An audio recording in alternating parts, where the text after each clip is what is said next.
Hello students, welcome to the another class.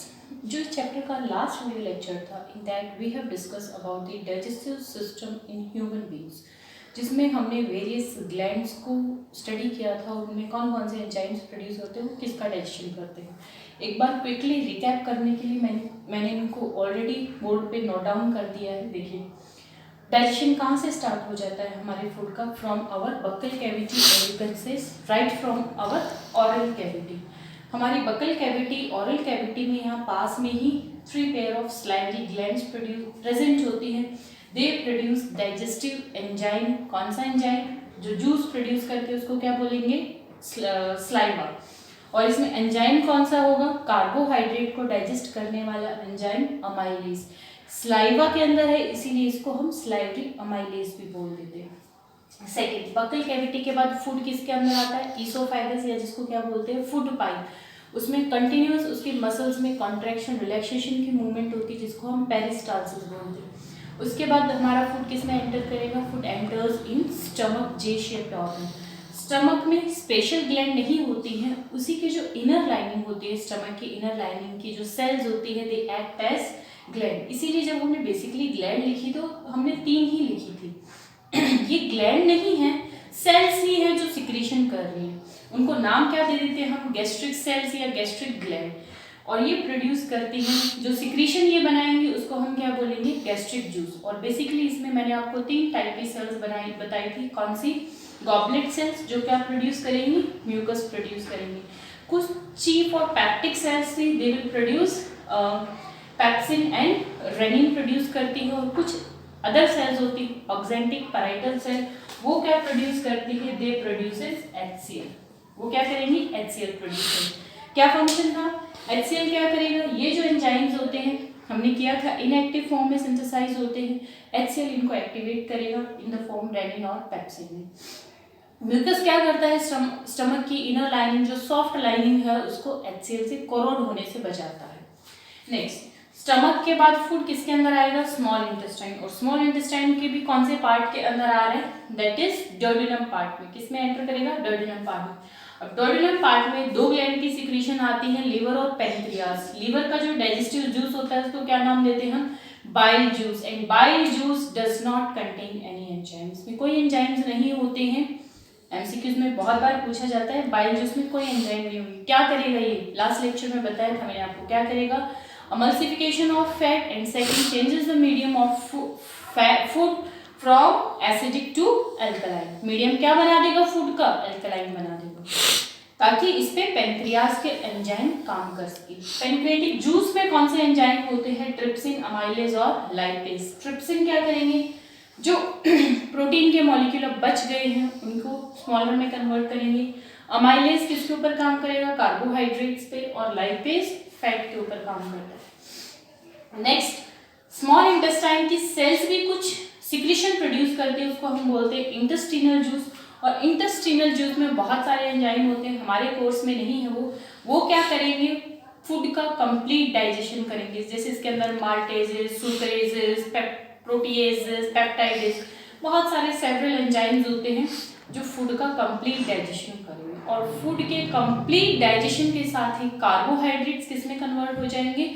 Glucose में convert हो जाएंगे। प्रोटीन्स किस में कन्वर्ट हो जाएंगे? अमीनो एसिड, जो उनके मोनोमर्स। और फैट्स किस में कन्वर्ट हो जाएंगे? Fatty acid and glycerol. तो सारे जो कॉम्प्लेक्स मॉलिक्यूल हैं, they get converted into their simpler forms. ये हमने लास्ट लेक्चर में डिस्कस कर लिया था। अब इसके बाद क्या होगा? देखिए, हमने 2 स्टेप होलोजेनिक न्यूट्रिशन के कंप्लीट कर लिए यहाँ पे, that is ingestion and digestion. अब इसके बाद क्या होता है? देखिए, थर्ड स्टेप क्या होगा? Third step is absorption. Absorption में क्या होगा? हमने अभी किया कि डाइजेशन में कार्बोहाइड्रेट ग्लूकोज में कन्वर्ट हो गया, प्रोटीन्स किस में कन्वर्ट हो गए? Amino acid. फैट्स किस में कन्वर्ट हो गए? फैटी एसिड और ग्लिसरॉल। अब थर्ड स्टेप अब्जॉर्प्शन में क्या होगा? देखिए, अब्जॉर्प्शन में क्या होता है? अब फूड कहाँ पे है? कंप्लीट डाइजेशन फूड का कहाँ? Several time asked question, complete digestion food का कहाँ हो रहा है? Small intestine. कहाँ पे हो रहा है? स्मॉल इंटेस्टाइन के अंदर। अब फाइनली फूड किस में कन्वर्ट हो गया है? अपने मोनोमेरिक फॉर्म में, सिंपलर फॉर्म में glucose, amino acid, fatty acid and glycerol, अपने सारे कंपोनेंट्स किसमें कन्वर्ट हो गए, अपने मोनोमेरिक यूनिट्स में कन्वर्ट हो गए। अब क्या होगा देखिए, नेक्स्ट स्टेप होता है अब्जॉर्प्शन। अब्जॉर्प्शन में क्या होगा, जैसे ये स्मॉल इंटेस्टाइन, ये स्मॉल इंटेस्टाइन की इनर साइड है, ये उसके बाहर की साइड है। अब जो स्मॉल इंटेस्टाइन है उसकी जो इनर वॉल होती है, स्मॉल इंटेस्टाइन की इनर वॉल पे इस तरह से फिंगर लाइक फोल्ड प्रेजेंट होती है, इस तरह से देखिए इन दिस वे। तो inner wall of the small intestine is greatly folded, और इन फोल्ड्स को हम नाम देते हैं विली। क्या कहेंगे, विली, या कुछ बुक्स में आगे भी इसमें फोल्ड बने होते हैं जिनको बोल देते हैं माइक्रोविलियम। तो आगे जो स्मॉल इंटेस्टाइन जेजुनम इलियम का जो पार्ट है, इसकी वॉल अंदर की तरफ फोल्डेड होती है, उन फोल्ड्स को क्या बोलेंगे, विली। ये विली क्या करेंगे, देखिए एक तो लाइन सीधी होती, अब इसके अंदर ये फिंगर लाइक फोल्ड आ गए, तो इनका एक ही काम होता है, they increases the surface area of absorption. Very very important, villi क्या काम कर रहा है, कोई स्पेशल फंक्शन नहीं कर रहा है, it increases surface area of absorption. ये जो वॉल थी इसका एरिया इसने बढ़ा दिया। अब इस विली के अंदर क्या प्रेजेंट होते हैं, it is highly supplied with blood vessels. इसमें क्या प्रेजेंट होंगी, ब्लड वेसल्स, और साथ में लिम्फ वेसल्स प्रेजेंट होते हैं। तो villi is highly supplied, richly supplied with blood vessel, या आपको कहीं कहीं पे ब्लड कैपिलरीज भी लिखा हुआ मिल सकता है। तो इसमें क्या प्रेजेंट है, ब्लड वेसल्स या ब्लड कैपिलरीज। और क्या प्रेजेंट है इसमें, लिम्फ वेसल्स और लिम्फ कैपिलरीज प्रेजेंट है। फूड कंप्लीट डाइजेस्ट होके किसमें आ गया, इसके ल्यूमन में आ गया, ठीक है। अब जो glucose, amino acid, fatty acid, glycerol digest होके जो सिंपलर सब्सटेंसेस बन गए हैं, अब वो यहाँ से किसमें एंटर कर जाते हैं, ब्लड में एंटर कर जाते हैं। देखिए ग्लूकोज, अमीनो एसिड तो डायरेक्टली किसके अंदर अब्जॉर्ब हो जाएंगे, ब्लड में, और यू कैन से ब्लड कैपिलरीज में अब्जॉर्ब हो जाएंगे।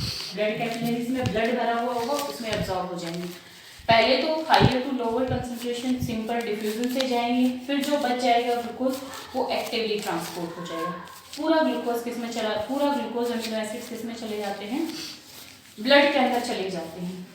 फैटी एसिड ग्लिसरॉल, क्योंकि ये क्या है, लिपिड फैट है, वाटर इनसॉल्युबल है, इसीलिए ये ब्लड में अब्जॉर्ब नहीं होते हैं। वेरी वेरी इंपॉर्टेंट, ये डायरेक्टली कहाँ अब्जॉर्ब होंगे, लिम्फ के अंदर या लिम्फ कैपिलरीज में अब्जॉर्ब होंगे। और यहाँ पे जो लिम्फ कैपिलरीज प्रेजेंट होती हैं, जो लार्जेस्ट लिम्फ कैपिलरी होती है, उनको नाम दे देते हैं लैक्टियल्स। एक और नाम दे देते हैं लैक्टियल। तो लैक्टियल कोई अलग चीज नहीं है, लिम्फ कैपिलरीज ही है।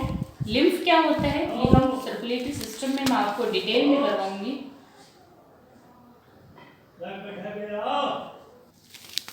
तो villi is richly supplied with blood vessels and lymph capillary, जिसमें ब्लड और लिम्फ फ्लो करता है।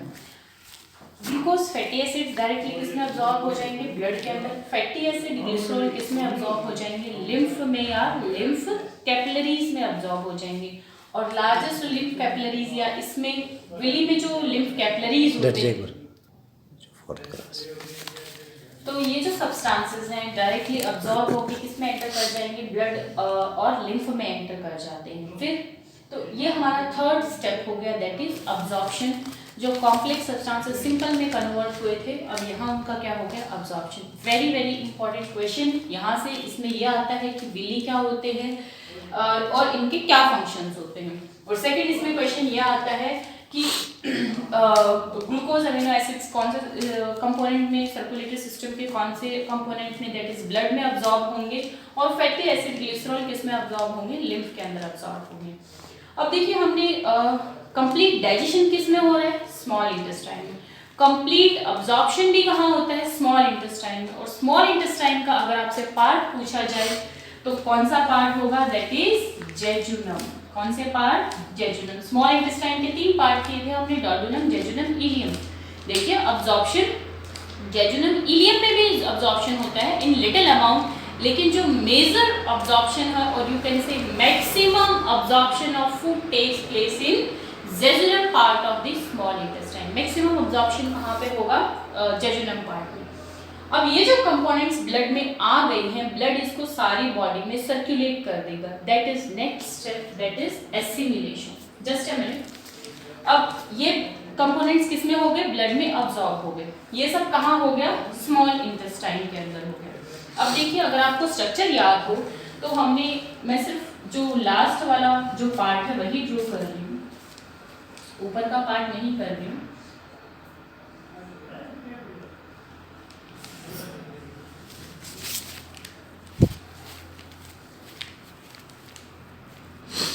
ये हमने ड्रॉ किया था, यहाँ पे हमने इसमें बनाए थे हाईली कॉइल्ड स्मॉल इंटेस्टाइन का पार्ट बनाया था, jejunum and ileum. This is the coiled part of jejunum and ileum.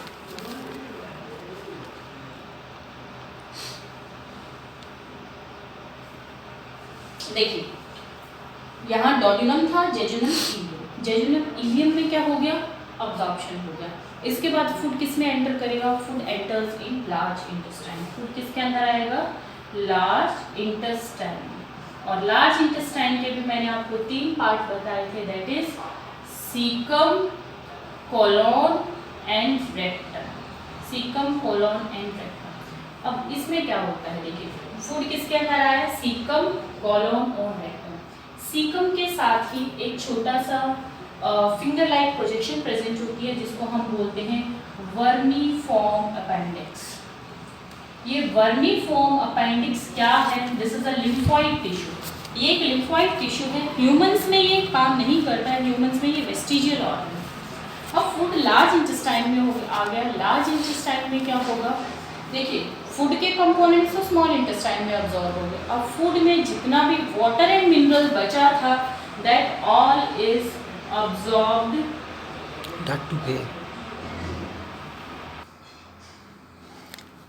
तो देखिए स्टूडेंट्स, अब जो फूड है वो कहाँ आ जाता है? Large intestine. लार्ज इंटेस्टाइन के हमने पार्ट्स किए थे सीकम, कोलोन, रेक्टम। अब इन जो फूड के न्यूट्रिएंट्स हैं, इनका अब्जॉर्प्शन कहाँ हो गया? स्मॉल इंटेस्टाइन में। लार्ज इंटेस्टाइन में क्या होता है? Absorption of water and minerals. Food में जितना भी वाटर एंड मिनरल्स थे वो कहाँ अब्जॉर्ब होंगे? Large intestine. लार्ज इंटेस्टाइन का दिस पार्ट इज सीकम। ये सारा पार्ट हो जाएगा colon. This is ascending colon, this is transverse column and this is descending column. तो लार्ज इंटेस्टाइन का मेन फंक्शन है absorption of water and minerals. अब food में से सारे क्या हो जाएंगे? वाटर मिनरल्स अब्जॉर्ब हो जाएंगे। देखिए, मैंने आपको पहले भी बताया था, लार्ज स्मॉल इंटेस्टाइन का मतलब ये नहीं है कि ये छोटी है, लार्ज इंटेस्टाइन का मतलब ये नहीं है कि ये बड़ी है। बेसिकली ये नाम किसके ऊपर दिए गए? On the basis of their diameter. इसका डायमीटर छोटा है, इसका डायमीटर लार्ज है।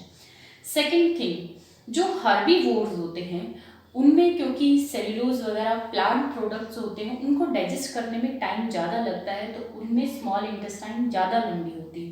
कार्निवोर्स जो मीट प्रोडक्ट्स होते हैं उनका डाइजेशन इजीली हो जाता है, तो उनमें स्मॉल इंटेस्टाइन छोटी मिलती है।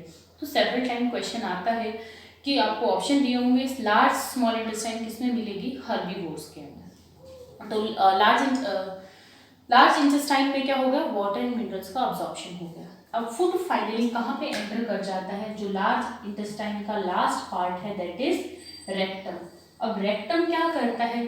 जो अनडाइजेस्टेड फूड है, अब जितना भी डाइजेशन था वो कंप्लीट हो गया, अब्जॉर्प्शन था वो कंप्लीट हो गया, अब सिर्फ क्या बच गया? Undigested food. वो अनडाइजेस्टेड फूड कहाँ आ जाता है? रेक्टम में। It is temporary stored in rectum. Rectum में वो टेम्पररी स्टोर होगा।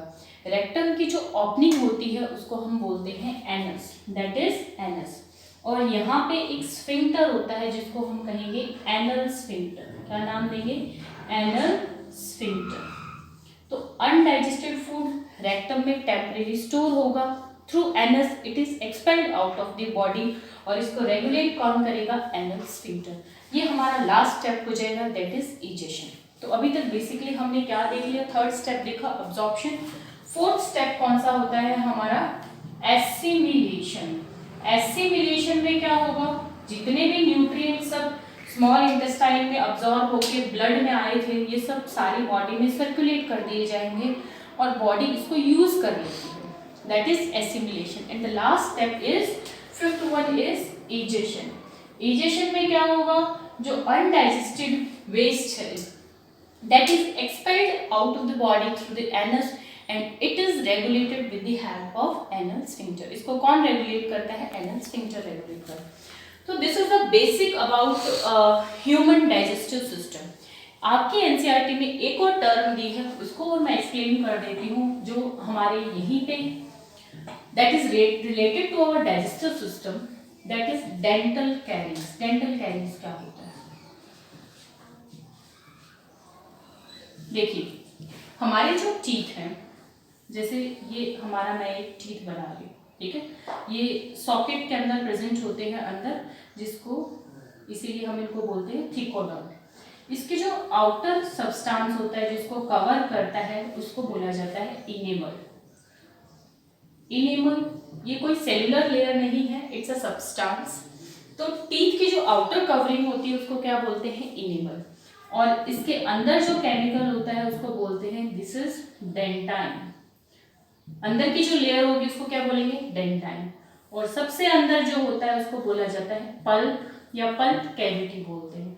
इसी पल्प कैविटी के अंदर ब्लड वेसल्स और नर्व्स भरी हुई होती है। नर्व्स किसमें होती है, पल्प कैविटी में या पल्प में प्रेजेंट होती है। अब देखिए जैसे हमने कोई फूड खाया तो वो ऑब्वियस सी बात है हमारी टीथ के ऊपर स्टिक करेगा। जैसे हमने शुगर्स खाई, चॉकलेट खाई, तो उसमें जो भी शुगर्स थी वो हमारी टीथ से स्टिक कर गई। अब ये क्या है, शुगरी सब्सटेंस है, बैक्टीरिया वगैरह क्या करेंगे यहाँ पे इन्वेड करेंगे, क्योंकि हम एयर इनहेल करते रहते हैं, बहुत सारे माइक्रो ऑर्गेनिजम्स हमारी बॉडी में एंटर करते रहते हैं, तो बैक्टीरिया वगैरह यहाँ पे जर्मिनेट कर जाएंगे, ग्रो कर जाएंगे। वो इस शुगर को डाइजेस्ट करेंगे और इसको किस में कन्वर्ट करेंगे, एसिड में कन्वर्ट करेंगे। इस एसिड की वजह से क्या होगा, जो हमारी इनेमल है और जो हमारी डेंटाइन की लेयर है ये कोरोड होनी शुरू हो जाती है, टीथ खराब होने शुरू हो जाते हैं। आप नॉर्मल लैंग्वेज में हम कहते हैं टीथ खराब हो गई, उसमें क्या हुआ, जो हमारी आउटर लेयर है इनेमल डेंटाइन ये क्या हो गई, कोरोड होनी शुरू हो गई। और ये किसकी वजह से हुआ, due to the acid which are produced by the decomposition of या fermentation of sugars by the bacteria. Severe case में क्या होगा, ये जो बैक्टीरिया है, ये जो एसिड्स हैं, ये अंदर तक, ये इन्फेक्शन अंदर तक पहुंच जाता है, कहाँ तक, पल्प तक। जब ये पल्प तक पहुंच जाता है तब हमें, क्योंकि यहाँ पे ब्लड वेसल्स हैं, नर्व्स हैं, तब हमें ये फील होना शुरू हो जाता है, हमारे दांत में पेन होना शुरू हो जाता है। अगर हमने इनिशियल स्टेज में ही जैसे खाया और उसके बाद ब्रश कर लिया तो ये शुगर्स यहाँ से हट गए, बैक्टीरिया जर्मिनेट नहीं करेंगे।